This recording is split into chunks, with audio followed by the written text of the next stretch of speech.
Welcome back, everyone. It's a great pleasure for me to be here. And we will start the session number 4, which is the first session of today's. I would like to kindly invite to the session chairperson, Mr. Vivek Joshi, and esteemed speakers, Dr. Prem Motwani, Dr. J. Kulanthawai, and Mrs.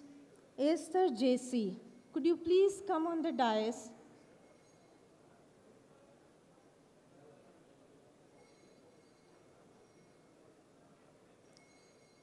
Please give them a big round of applause.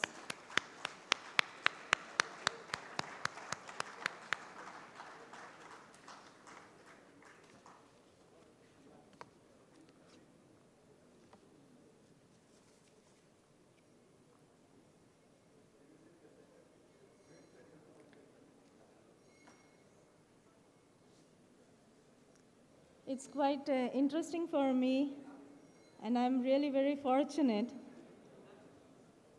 to introduce our session chairperson, Mr. Vivek Joshi. Mr. Vivek Joshi has a bachelor's degree in metallurgy from Government College of Engineering, Pune. He has a master's degree in industrial and systems engineering from the Ohio State University, Columbus, Ohio, USA, and MBA from Indiana Tech University, USA. Mr. Vivek is also a Six Sigma Black Belt from North Carolina State University, USA. For more than a decade of professional career in the USA, Vivek worked in various functions at Ryobi Die Casting, including R&D, process development, quality, and engineering for the USA and Mexico plants. Mr. Joshi is practicing lean manufacturing and advanced problem-solving tools like DOEs, and were fortunate to learn from the leading professors at the Ohio State University and Juran Institute of Quality at the NC State University. Currently, he is the Director and Chief Executive Officer of Sundaram Clayton Limited. NIQR is happy to present Mr. Vivek Joshi as the chairperson for this session. And I would like to hand over the dais to him for his address. Mr. Vivek Joshi, could you please come? Thank you.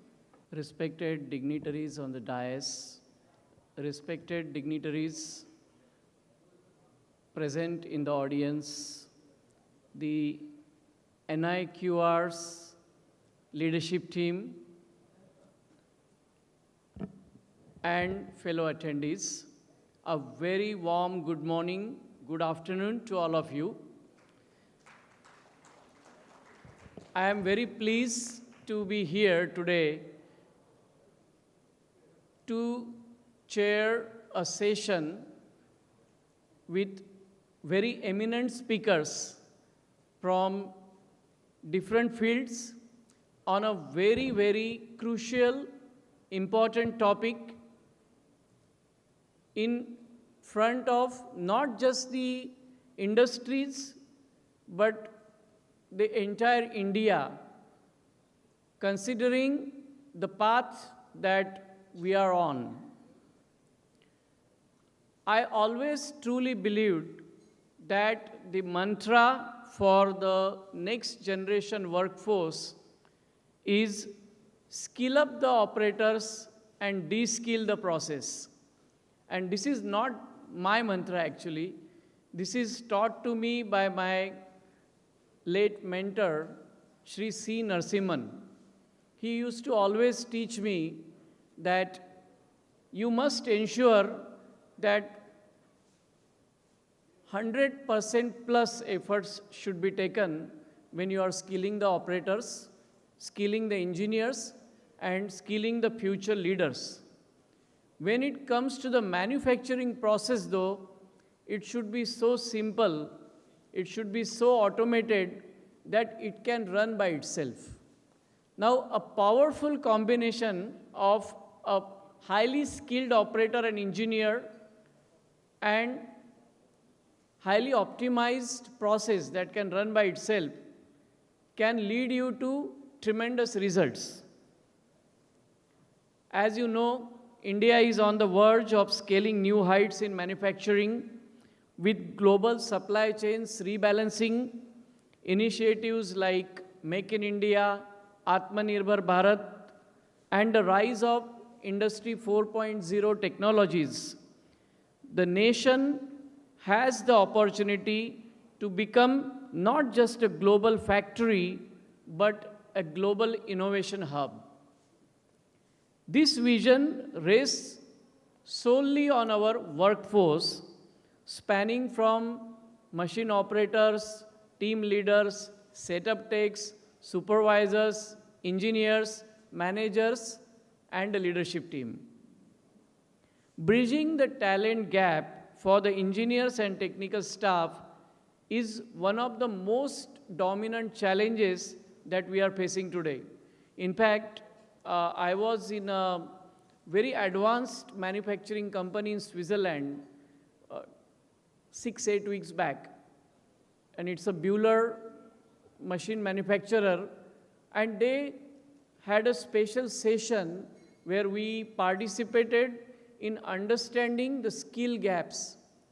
There were invitees from Germany, there were invitees from France, so most of the Europe, including Italy, Switzerland, from US, some of us from India and China. Everyone talked about how the challenge of skilled workforce is the biggest challenge ahead of them. And fast forward, if you look at the factory of the future, you will not have the employees dragging material, carts, employees running large fork trucks. The robots are carrying the parts. Machines are connected and talking to each other. The data is automatically stored in the main server. Even the power that is getting consumed is monitored every minute, and graphs are auto-plotted. All the work is done by machines, by robotic automation. The material is not stored all over the places, but it is stored vertically. The material is called at a push of a button. The orders are coming electronically. The process parameters are coming on the dashboards. And I am not talking about a future factory. I am describing a manufacturing workplace that Sundaram Clayton designed, built, and now under fully operation here in Chennai, right in the Thervai-Kendigai SIPCOT. We are very proud of this brand new, what we call as lean, green, and connected factory, a smart manufacturing center that is one of the most pioneering in the field of die casting, not just in India, but in the world. And guess what? The biggest challenge that it is addressing today is the challenge of future workforce. We have a plant in US. In fact, I was there last week, last week, visiting on the shop floor, talking to my employees there. Guess what? The biggest challenge in the US right now in scaling up the production is our workforce and the talent. United States used to have very good programs like Journeyman program, wherein the operators were working part-time in the shop floor and part-time in the technical schools, getting the theoretical lessons. And this journey continued for 3-4 years, and at the end of the journey, they were skilled on the shop floor skills and aware of all the theoretical concepts that are required to perform their job. In fact, the shop floor skills are so important when it comes to actually how the workman sits. For example, if I am talking about a tool technician who maintains and manages dies, how do they sit? Are they sitting ergonomically? Are they putting a proper mag light on their work center? Are they getting right focus in the area? Are they using the right tool in the right manner? Are they applying right amount of pressure? And you know what? This kind of skilling is fundamental, right? In the traditional way, we can say, for decades we are teaching our workforce to go for this skilling. Today's technology, such as VR, the advent of virtual reality, and we have implemented that in our shop floors, where we can, before even the shop operator goes to the shop floor, we can actually take them through the process step by step. They can practice and they can actually visualize and they can actually perform digitally before the actual work physically can be performed. With the advent of AI, the machine learning, the data that is digitally coming across to the operators and engineers, it is important that we convert all these technologies from the manufacturing on the shop floor to the actual usage in the future. And there needs to be a lot of discipline from get-going. We heard the eminent speakers in the previous session where they talked about collaboration with industry, academia, as well as the large public sector enterprises. It is extremely important that such collaboration yields to the fundamental knowledge and higher skill levels for our workforce. The future workforce cannot be just anticipated, it has to be designed and engineered. Our chairman, who is our mentor and guide, Shri Venu Srinivasan sir, a pioneering name in the field of quality and TQM, he always tells us, please ensure that you take care of your workforce and the workforce will take care of your business. You take care of engineers and leadership team, they will take care of the future of the company.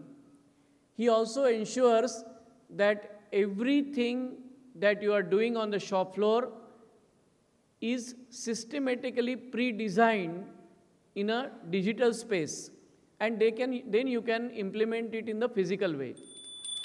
So in fact, if you visit our factories at TVS or Sundaram Clayton, you will see our kitchens are also fully engineered.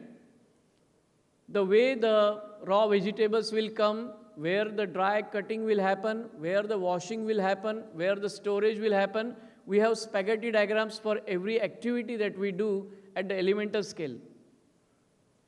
Such is the depth and understanding that we need to start with, and for the future, obviously, a lot of work has to be done in the space of artificial intelligence, in the space of machine learning, and they are interacting with each other at multiple scales.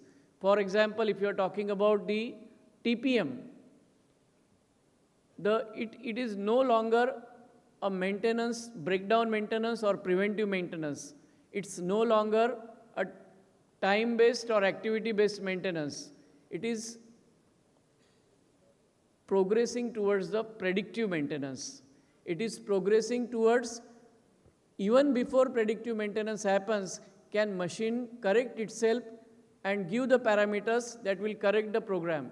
So we should be talking about a digital loop where a parts, for example, a dimension is already checked.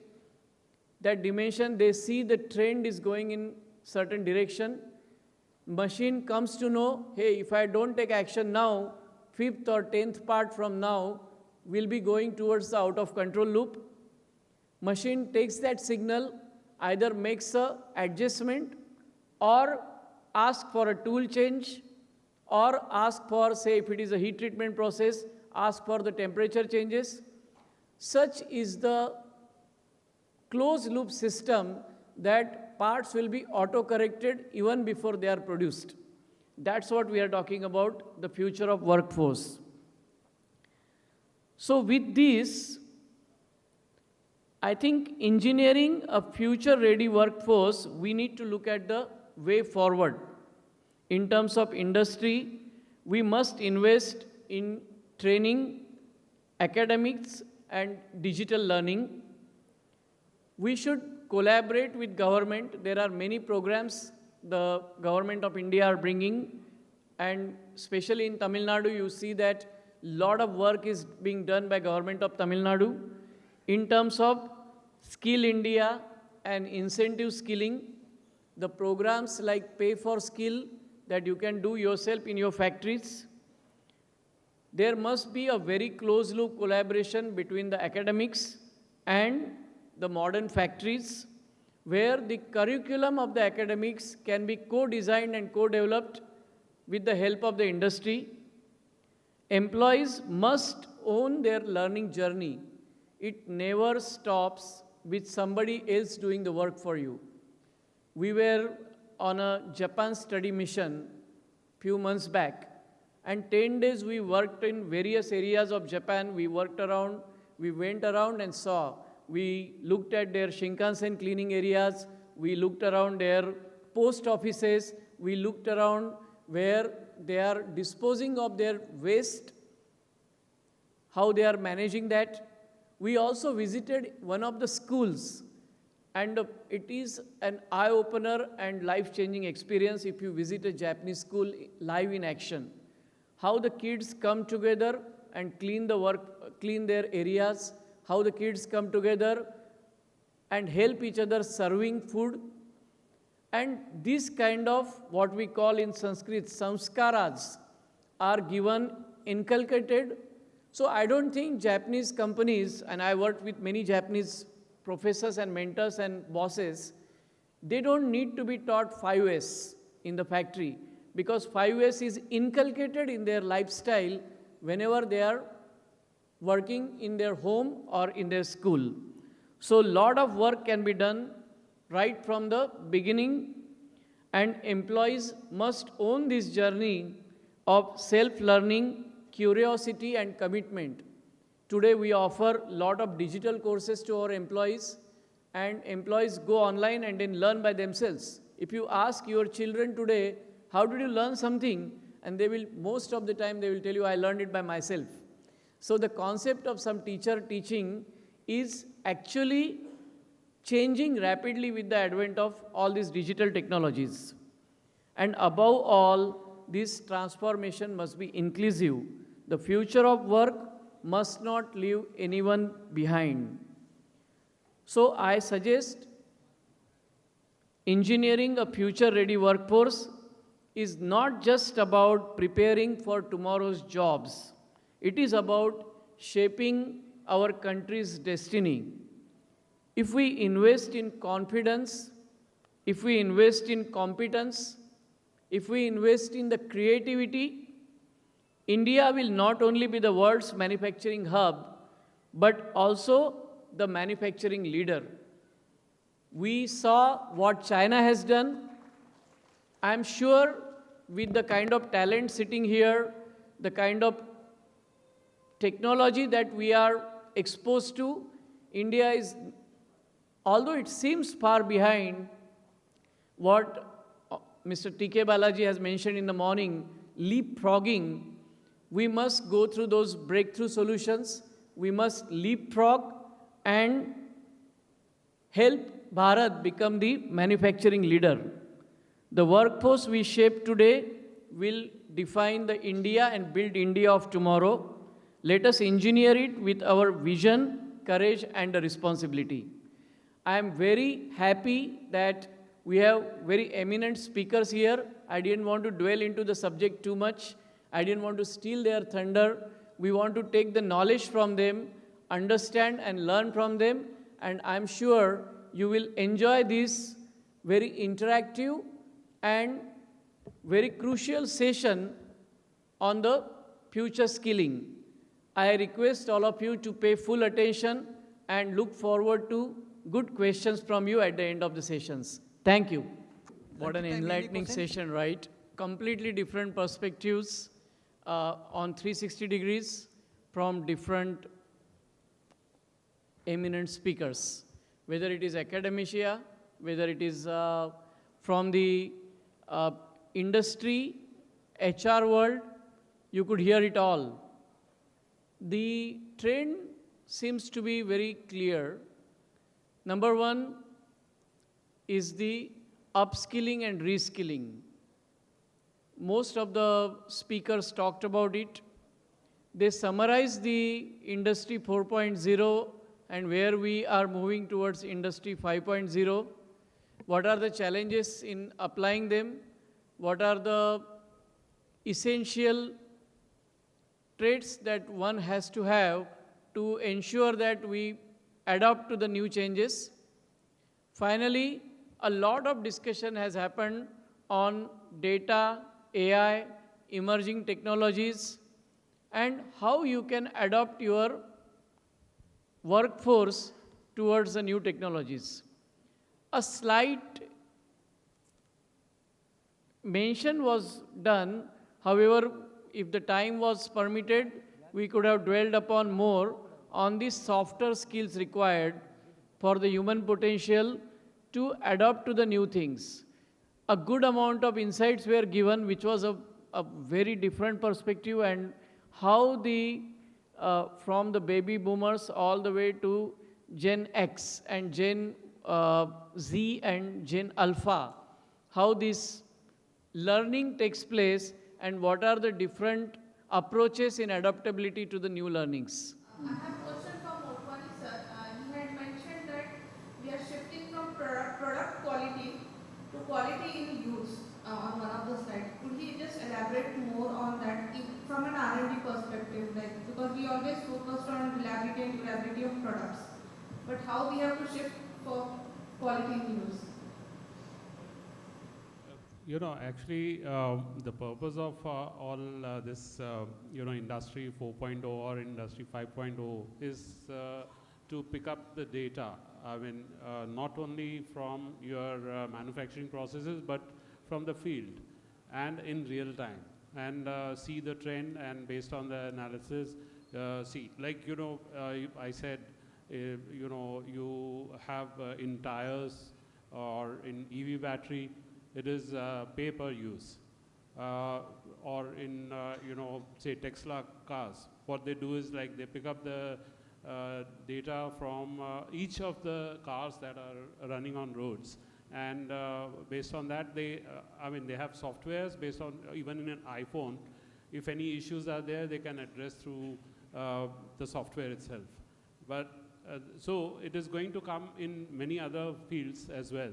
And so ultimately it will be like, you get real-time data about the problems that your customer is facing with regard to the reliability of your product. So that is what is, quality in use. Yeah. Thank you, sir. I would like to thank all the eminent speakers, their passion, their preparation. I would like to thank Dr. Swaminathan for his leadership and having us, all of us here. I would like to also thank all the dignitaries on the stage, as well as I would like to thank the NIQR team for this enlightening session. Thank you so much. Husband and wife. That is very, very important thing. That is one of the uniqueness. Another thing is,